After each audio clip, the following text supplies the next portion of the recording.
if a tree falls in the forest, does it rot away? Yes, of course, but it wasn't always that way. Hello, I'm Dane, and this is Dane Explains. It's fall again, at least in the northern hemisphere, where many things in nature die off or go dormant, especially in the more northern regions.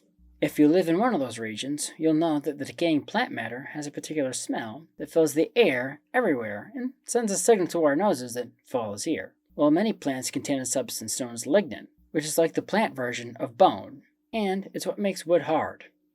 It's very hard for anything to break it down, and in fact, for millions of years, nothing could. So, why does wood decay? Let me explain why.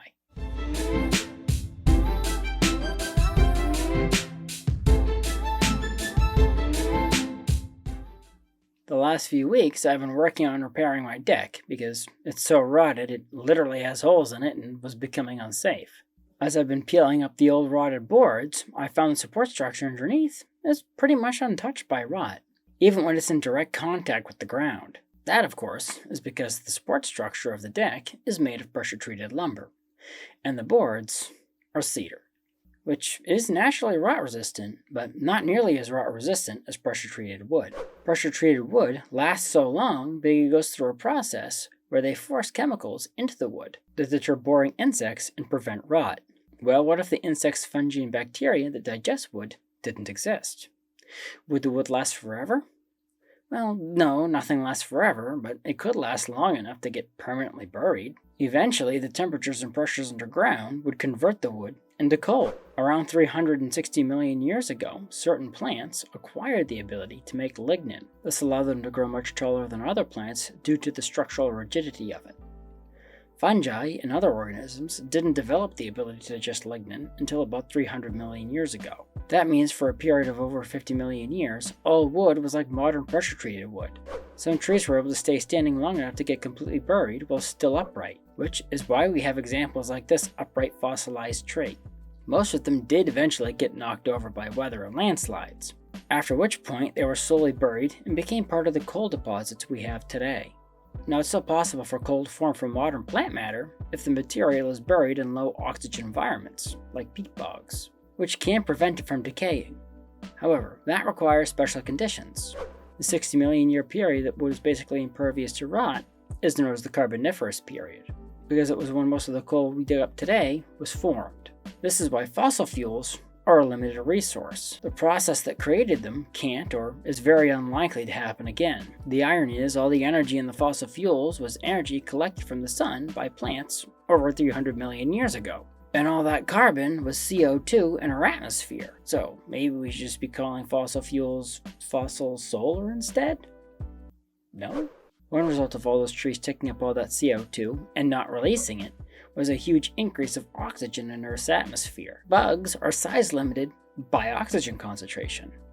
So the Carboniferous was also the age of insects, where there were dragonflies the size of seagulls and scorpions the size of house cats. So what happened? Fungi and bacteria evolved an enzyme that gave them the ability to tap the, up until that point, untapped resources of wood lignin. The wood still needed to be wet and exposed to air, of course, for fungi and bacteria to digest it, which is why wood decays much faster when it's constantly exposed to wet conditions. And even faster when the wood is touching the ground, because the soil is full of those organisms. Although the wood can't be easily penetrated by fungal mycelium, the mycelium starts to digest the wet wood from the outside, softening it and eventually allowing the mycelium to penetrate the wood itself and digest it from the inside out. Normally this process is invisible. However, iconic shelf fungus, often depicted in cartoons on an alarming number of trees, is one of the more recognizable fruiting bodies of wood-digesting fungi. So, if you see a shelf fungus on a tree, if the tree is not dead, it soon will be. Fungi and bacteria weren't the last things to arise that decay and destroy wood. There are, of course, insects like ants and boring beetles that have sharp mandibles they use to cut up wood into sawdust to make their homes inside the wood. This also allows for easier invasion of wood by fungi and bacteria. But the wet conditions are still required to decay the wood, so ants and such still need to carry the sawdust out of their nests. Well, what if you were able to carry the wet conditions with you and then force all that sawdust through the wet bacteria-filled environments to decay it? Enter every homer's favorite bug, the humble termite, which appeared about 250 million years ago. They chew up wood much like ants, but unlike ants, which carry the waste out of their nests, termites eat the wood particles and have bacteria in their guts to allow them to digest the lignin in the wood. Unlike ants, which have to forage for food, which requires them to be strong and have hard shells for both attack and defense, termites are able to stay in the safe confines of their nest, since their nest is their food. So, termites generally have soft bodies, since they don't normally have to worry about fighting with other insects. And a single termite can spend its entire life without ever having to leave its nest. Termites broke down the last defense wood had to avoid decay. This doesn't mean wood isn't a useful structural material, of course, but it does mean we have to be mindful of how and where we use it. Who would have thought the business of decaying wood would be so complicated? Thank you for watching. If you like this video, please press the like button. Subscribe to my channel and ding the bell to get notified when I post new videos. Also, please support me on Patreon, link in the description. The more people support me, the more time I can dedicate to making videos like this one. So, until next time, have a great week.